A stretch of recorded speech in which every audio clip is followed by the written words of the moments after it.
नमस्कार साथियों, आज की क्लास का हमारा पहला प्रश्न है कि उस सबसे बड़ी संख्या को ज्ञात करें जिससे 2112 और 2792 को विभाजित करने पर हर स्थिति में 4 शेष बचे।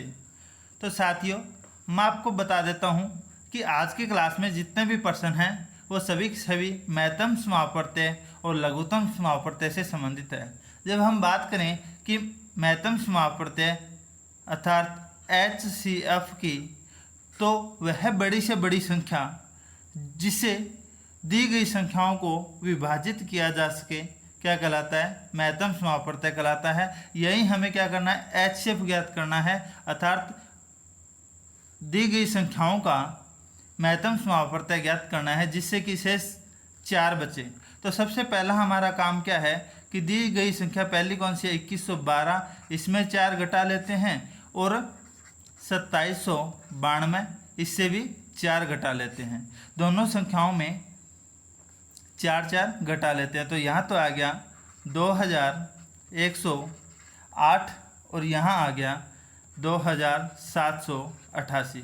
अब भाग विधि से हम जब महत्तम समापवर्तय ज्ञात करते हैं तो हमें क्या करता है कि छोटी संख्या से बड़ी संख्या या छोटी संख्या का बड़ी संख्या में भाग देते हैं। तो सबसे पहले यहाँ आ गया 2788, भाग देते हैं छोटी संख्या का 2108।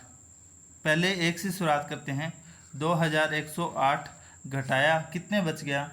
0, 8, 7 में से गए 6, 680। अब क्या कर लेते हैं, जितना शेष बचता है उसे क्या बना देते हैं?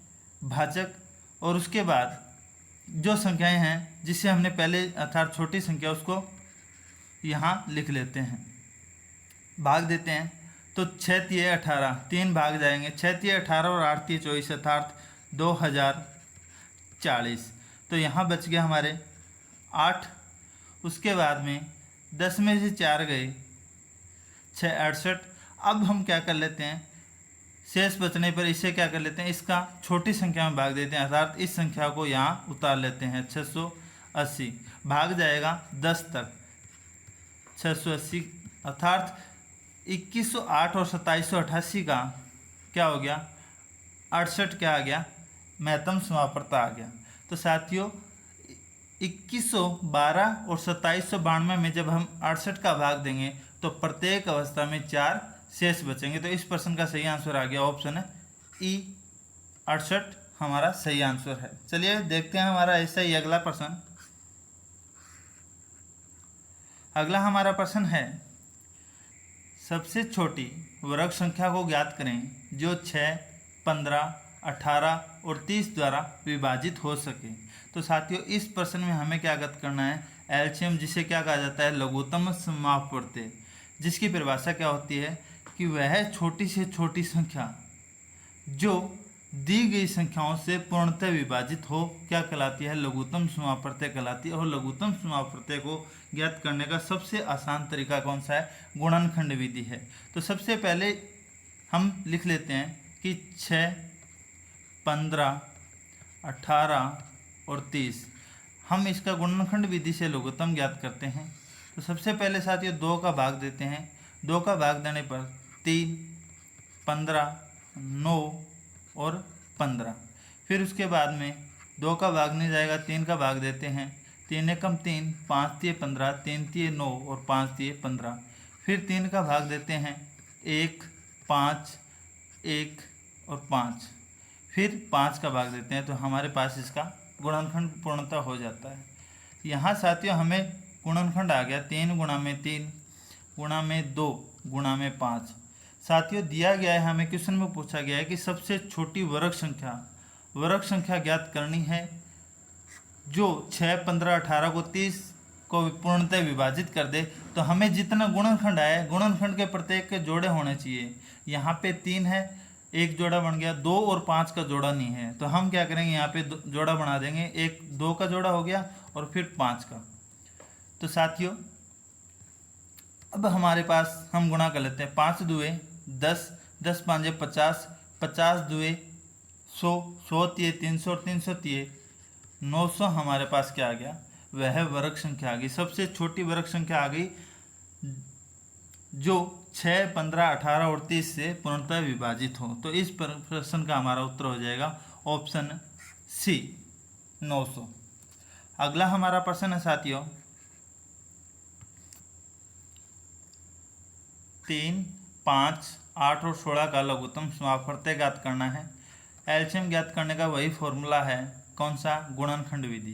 तो हम कर लेते हैं 3, 5, 8 और 16, या हम ऐसा करते हैं कि जो संख्याएं दोनों को लघुत्तम आता है, जैसे 8 और 16, इन दोनों का लघुत्तम यहाँ पे 16 मानेंगे क्योंकि बड़ी संख्या। तो साथियों 16 5 80 और 80 3 240, यहाँ पे आंसर आ जाएगा।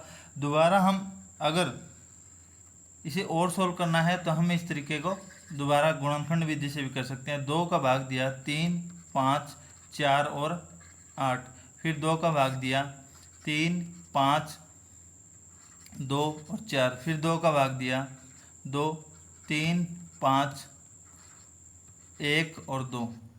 तो साथियों यहाँ पे आ जाएगा 5 दिए 15, 15 दुए 30, 30 दुए 60, 60 दुए 120 और 120 दुए 240, क्योंकि इसका गुणनखंड कितना आता है? गुणनखंड आता है 2 गुणा में 2 गुणा में 2 गुणा में 2 गुणा में 3 गुणा में 5, और इसका गुणनखंड हमारे पास कितना आ गया? 240 हमारे पास आंसर आता है।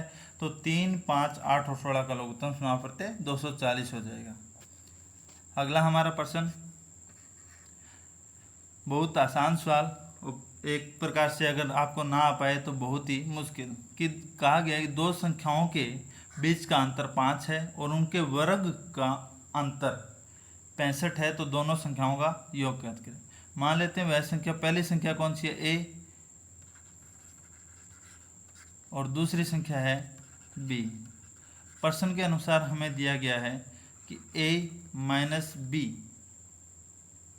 बराबर क्या है?